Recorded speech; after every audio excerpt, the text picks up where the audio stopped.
നേർവേദി പ്രഭാഷണ പരമ്പരയിലേക്ക് ഏവർക്കും സ്വാഗതം. സുവിശേഷകൻ കുഞ്ഞുമോൻ തോട്ടപ്പള്ളി ഇപ്പോൾ നിങ്ങളുമായി ദൈവവചനം പങ്കുവെക്കുന്നു. ശ്രദ്ധിച്ചാലും.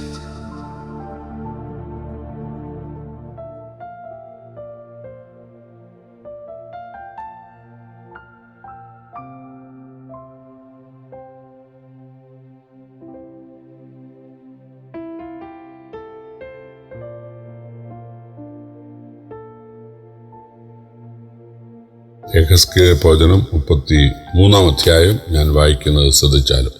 യഹോവയുടെ അരുളപ്പാട് എനിക്കുണ്ടായത് എന്തെന്നാ മനുഷ്യപുത്ര, നീ നിന്റെ സ്വജാതിക്കാരോട് പ്രവചിച്ച് പറയേണ്ടത്, ഞാൻ ഒരു ദേശത്തിന് നേരെ വാൾ വരുത്തുമ്പോൾ ആ ദേശത്തിലെ ജനം തങ്ങളുടെ കൂട്ടത്തിൽ നിന്ന് ഒരു പുരുഷനെ തെരഞ്ഞെടുത്ത് കാവൽക്കാരനാക്കി വെച്ചാൽ, ദേശത്തിന്റെ നേരെ വാൾ വരുന്നത് കണ്ടിട്ട് അവൻ കാഹളമൂതി ജനത്തെ ഓർമ്മപ്പെടുത്തുമ്പോൾ ആരെങ്കിലും കാഹളനാദം കേട്ട് കരുതിക്കൊള്ളാതെ ഇരുന്നാൽ വാൾ വന്ന് അവനെ ഛേദിച്ചു കളയുന്നുവെങ്കിൽ അവന്റെ രക്തം അവന്റെ തലമേൽ തന്നെ ഇരിക്കും. അവൻ കാഹളനാദം കേട്ടിട്ടും കരുതി കൊണ്ടില്ല, അവന്റെ രക്തം അവന്റെ മേൽ ഇരിക്കും. കരുതി കൊണ്ടിരുന്നുവെങ്കിൽ അവൻ തന്റെ പ്രാണൻ രക്ഷിക്കുമായിരുന്നു. എന്നാൽ കാവൽക്കാരൻ വാൾ വരുന്നത് കണ്ട് കാഹളമുതാതെയും ജനം കരുതിക്കൊള്ളാതെയും ഇരുന്നിട്ട് വാൾ വന്ന് അവരുടെ ഇടയിൽ നിന്ന് ഒരുത്തിനെ ഛേദിച്ചു കളയുന്നുവെങ്കിൽ അവൻ തന്റെ അകൃത്യ നിമിത്തം രക്ഷപ്പെട്ടു പോയി. എങ്കിലും അവന്റെ രക്തം ഞാൻ കാവൽക്കാരനോട് ചോദിക്കും. അതുപോലെ മനുഷ്യപുത്ര, ഞാൻ നിന്നെ ഇസ്രായേൽ ഗൃഹത്തിന് കാവൽക്കാരനാക്കി വെച്ചിരിക്കുന്നു. നീ എന്റെ വായിൽ നിന്ന് വചനം കേട്ട് എന്റെ നാമത്തിൽ അവരെ ഓർമ്മപ്പെടുത്തണം. ഞാൻ ദുഷ്ടനോട് ദുഷ്ട, നീ മരിക്കുമെന്ന് കൽപ്പിക്കുമ്പോൾ ദുഷ്ടൻ തന്റെ വഴി വിട്ടു തിരിയുവാൻ കരുതിക്കൊള്ളത്തക്കവണ്ണം നീ അവനെ പ്രബോധിപ്പിക്കാതെ ഇരുന്നാൽ ദുഷ്ടൻ തന്റെ അകൃത്യ നിമിത്തം മരിക്കും. അവന്റെ രക്തമോ ഞാൻ നിന്നോട് ചോദിക്കും. എന്നാൽ ദുഷ്ടൻ തന്റെ വഴി വിട്ടു തിരിയേണ്ടതിന് നീ അവനെ ഓർമ്മപ്പെടുത്തിയിട്ടും അവൻ തന്റെ വഴി വിട്ടു തിരിയാതിരുന്നാൽ അവൻ തന്റെ അകൃത്യ നിമിത്തം മരിക്കും. നീയോ നിന്റെ പ്രാണൻ രക്ഷിച്ചിരിക്കുന്നു. അതുകൊണ്ട് മനുഷ്യപുത്ര, നീ ഇസ്രായേൽ ഗൃഹത്തോട് പറയേണ്ടത്, തങ്ങളുടെ അതിക്രമങ്ങളോടും പാപങ്ങളും ഞങ്ങളുടെ മേൽ ഇരിക്കുന്നു, അവയാൽ ഞങ്ങൾ ക്ഷയിച്ചു പോകുന്നു.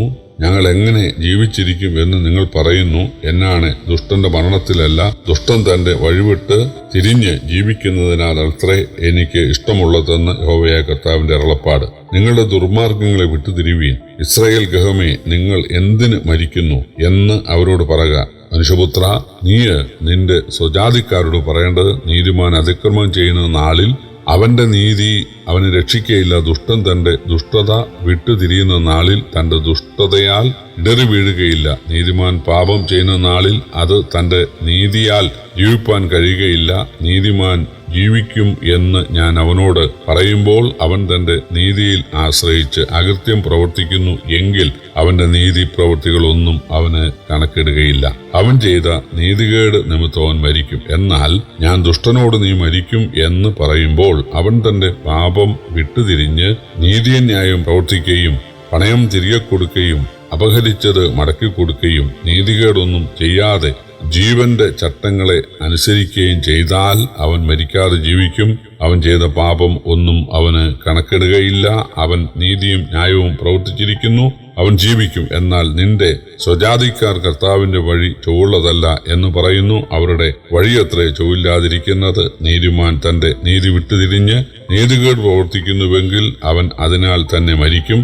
എന്നാൽ ദുഷ്ടൻ തന്റെ ദുഷ്ടത വിട്ടുതിരിഞ്ഞ് നീതിയും ന്യായവും പ്രവർത്തിക്കുന്നുവെങ്കിൽ അവൻ അതിനാൽ ജീവിക്കും. എന്നിട്ടും കർത്താവിന്റെ വഴി ചൊവ്വുള്ളതല്ല എന്ന് നിങ്ങൾ പറയുന്നു. ഇസ്രായേൽ ഗൃഹമേ, ഞാൻ നിങ്ങളിൽ ഓരോരുത്തനെയും അവനവന്റെ നടപ്പിന് തക്കവണ്ണം ന്യായം വിധിക്കും. ഞങ്ങളുടെ പ്രവാസത്തിന്റെ 12-ാം ആണ്ട് 10-ാം മാസം 5-ാം തീയതി യെരൂശലേമിൽ നിന്ന് ചാടിപ്പോയ ഒരുത്തൻ എന്റെ അടുക്ക വന്ന് നഗരം പിടിക്കപ്പെട്ടു പോയി എന്ന് പറഞ്ഞു. ചാടിപ്പോയവൻ വരുന്നതിന്റെ തലേന്നാൾ വൈകുന്നേരം യഹോവയുടെ കൈ എന്റെ മേൽ വന്നു. രാവിലെ അവൻ എന്റെ അടുക്കൽ വരുമ്പോഴേക്ക് യഹോവ എന്റെ വായ തുറന്നിരുന്നു. അങ്ങനെ എന്റെ വായ തുറന്നതുകൊണ്ട് ഞാൻ പിന്നെ മിണ്ടാതെ ഇരുന്നില്ല. യഹോവയുടെ അരുളപ്പാട് എനിക്കുണ്ടായത് എന്തെന്ന മനുഷ്യപുത്ര, ഇസ്രായേൽ ദേശത്തിലെ ശൂന്യസ്ഥലങ്ങളിൽ പാർക്കുന്നവർ, അബ്രഹാം ഏകനായിരിക്കെ അവന് ദേശം അവകാശമായി ലഭിച്ചു, ഞങ്ങളോ പലരാകുന്നു, ഈ ദേശം ഞങ്ങൾക്ക് അവകാശമായി ലഭിക്കും എന്ന് പറയുന്നു. അതുകൊണ്ട് നീ അവരോട് പറയേണ്ടത്, യഹോവയായ കർത്താവ് ഇപ്രകാരം അരുളിച്ചെയ്യുന്നു, നിങ്ങൾ മാംസം രക്തത്തോടുകൂടെ തിന്നുകയും നിങ്ങളുടെ വിഗ്രഹങ്ങളെ നോക്കി നമസ്കരിക്കുകയും രക്തം ചൊരിയുകയും ചെയ്യുന്നു. നിങ്ങൾ ദേശത്തെ കൈവശമാക്കുമോ? നിങ്ങൾ നിങ്ങളുടെ വാളിൽ ആശ്രയിക്കുകയും മ്ലേച്ഛത പ്രവർത്തിക്കുകയും ഓരോരുത്തനും തന്റെ കൂട്ടുകാരന്റെ ഭാര്യയെ വഷളാക്കുകയും ചെയ്യുന്നു. നിങ്ങൾ ദേശത്തെ കൈവശമാക്കുമോ?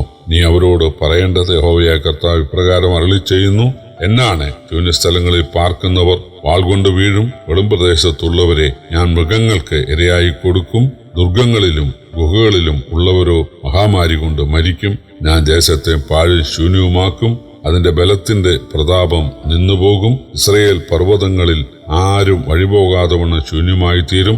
അവർ ചെയ്ത സകല മ്ലേച്ഛതകളും നിമിത്തം ഞാൻ ദേശത്തെ പാഴിൽ ശൂന്യവുമാക്കുമ്പോൾ ഞാൻ യഹോവയെന്നവർ അറിയും. മനുഷ്യപുത്ര, നിന്റെ സ്വജാതിക്കാർ മതിലുകൾക്കകത്തും വീട്ടുവാതിൽക്കലും വെച്ച് നിന്നെക്കുറിച്ച് സംഭാഷിച്ചു. യഹോവെങ്കിൽ നിന്നുണ്ടായ അരുളപ്പാട് എന്തെന്ന് വന്നു കേൾപ്പീൻ എന്ന് തമ്മിൽ ഓരോരുത്തൻ താന്റെ സഹോദരനോട് പറയും. സംഘം കൂടി വരുന്നത് പോലെ അവർ നിന്റെ അടുക്കൽ വരും. എന്റെ ജനമായിട്ട് നിന്റെ മുമ്പിൽ ഇരുന്ന് നിന്റെ വചനങ്ങളെ കേൾക്കുന്നു. എന്നാൽ അവർ അവയെ ചെയ്യുന്നില്ല. വായ്കൊണ്ട് അവർ വളരെ സ്നേഹം കാണിക്കുന്നു, ഹൃദയമോ ദുരാഗ്രഹത്തെ പിന്തുടരുന്നു. നീ അവർക്ക് മധുരസ്വരവും വാദ്യ നൈപുണ്യവുമുള്ള ഒരുത്തന്റെ പ്രേമഗീതം പോലെ ഇരിക്കുന്നു. അവർ നിന്റെ വചനങ്ങളെ കേൾക്കുന്നു, ചെയ്യുന്നില്ല താനും. എന്നാൽ അത് സംഭവിക്കുമ്പോൾ ഇതാ അത് വരുന്നു, അവർ തങ്ങളുടെ ഇടയിൽ ഒരു പ്രവാചകൻ ഉണ്ടായിരുന്നു എന്ന് അറിയും. ബാബേൽ പ്രവാസത്തിന്റെ 12-ാം ആണ്ട് 10-ാം മാസം 4-ാം തീയതിയാണ് ഈ 33-ാം അധ്യായത്തിലെ പ്രവചനം എസ്കേലിന് ലഭിക്കുന്നത്. കാരണം പിറ്റേന്ന് ഒരാൾ യെരുശലേമിൽ നിന്ന് എഹെസ്കേലിനെ കാണാൻ വന്ന കാര്യം 21-ാം വാക്യത്തിലുണ്ട്. യെരുശലേമിൽ ശേഷിച്ചിരിക്കുന്നവർക്കുള്ള അരുളപ്പാടുകളാണിവ. ഒരു പട്ടണത്തിന് വാൾ വരുന്നത് കാണുന്ന കാവൽക്കാരൻ കാഹളമൂതണം. കാഹളം കേട്ട് ഒഴിയുന്നവൻ രക്ഷപ്പെടും. എന്നാൽ കാവൽക്കാരൻ കാഹളം ഊതാതിരുന്നാൽ കൊല്ലപ്പെടുന്നവന്റെ രക്തം കാവൽക്കാരനോട് ചോദിക്കും. എഹെസ്കേലിനെ യഹൂദന്മാരോട് അവരുടെ പാപത്തെ അറിയിക്കാൻ ദൈവം കാവൽക്കാരനായി തെരഞ്ഞെടുത്തിരിക്കാൻ ധൈര്യമായി അവരുടെ പാപത്തെ അവർ മനം തിരിയാൻ വേണ്ടി പറയാൻ ദൈവം കൽപ്പിച്ചു. ദുഷ്ടത ചെയ്താൽ ദുഷ്ടതയുടെ ശിക്ഷ ഉണ്ടാകും. എന്നാൽ ദുഷ്ടൻ തന്റെ വഴിവിട്ട് വചനമനുസരിച്ചാൽ പഴയ ദുഷ്ടത ദൈവം ഓർക്കയില്ല. നീതി ചെയ്യുന്നവൻ ഒരു അനീതി ചെയ്താൽ അവന്റെ അനീതി തീർച്ചയായിട്ടും ദൈവം ശിക്ഷിക്കും. എന്നാൽ ദുഷ്ടത ചെയ്തുകൊണ്ടിരിക്കുന്ന ഒരുത്തൻ വചനം കേട്ട് മാനസാന്തരപ്പെട്ട് അവന് ദുഷ്ടത വിട്ട് വചനത്തിലേക്ക് തിരിഞ്ഞാൽ അവന്റെ പഴയ ദുഷ്ടത ദൈവം ഓർക്കുകയില്ല. ഈ പ്രവചനം ഉണ്ടായതിന്റെ പിറ്റേന്ന് യെരുശലേമിൽ നിന്ന് വന്ന ഒരുവൻ പറഞ്ഞത്, അബ്രഹാമിന് ദൈവം കനാൻ ദേശം കൊടുത്തതുപോലെ ദൈവം ഈ ശേഷിച്ചിരിക്കുന്ന ഞങ്ങൾക്ക് ഈ ദേശം നൽകുമെന്നാണ്. പക്ഷെ അവർ വിഗ്രഹത്തെ ആരാധിക്കുന്നു, വ്യഭിചാരം ചെയ്യുന്നു, കവർച്ച ചെയ്യുന്നു, അവര് വാളുപയോഗിച്ച് നിർദോഷികളെ കൊല്ലുന്നു. അതുകൊണ്ട് ദൈവം പറഞ്ഞത് ഇല്ല, അത് സംഭവിക്കുകയില്ല. അവര് നിന്റെ അടുക്ക വരും. ഞങ്ങള് യെഹെസ്കേലിൽ നിന്ന് വചനം കേൾക്കാൻ ആഗ്രഹിക്കുന്നു, ഞങ്ങള് നല്ലവരായി ജീവിക്കാൻ ആഗ്രഹിക്കുന്നു എന്നൊക്കെ പറയുമെങ്കിലും അവരുടെ ഹൃദയത്തിൽ വിഗ്രഹാരാധനയാണ്, വ്യഭിചാരമാണ്, മോഷണമാണ്, കൊലപാതക ചിന്തയാണ് ഉള്ളത്, അഹങ്കാരവും നിഗളവുമാണുള്ളത്. അതുകൊണ്ട് അവരുടെ വാക്ക് നീ കേൾക്കരുത്. അവരുടെ ദുർമാർഗം വിട്ടുതിരിയാൻ അവർക്ക് മനസ്സില്ല. അതുകൊണ്ട് ശേഷിച്ചിരിക്കുന്ന ഇസ്രയേൽ ശിക്ഷിക്കപ്പെടും എന്നാണ് ഈ 33-ാം അധ്യായത്തിൽ പറയുന്നത്. പ്രിയപ്പെട്ടവരെ, ഏത് പാപം ചെയ്തയാളാണെങ്കിലും ദിവസം പറയുന്നത് അറിയായ്മയുടെ കാലങ്ങളെ ദൈവം ലക്ഷ്യമാക്കുന്നില്ല.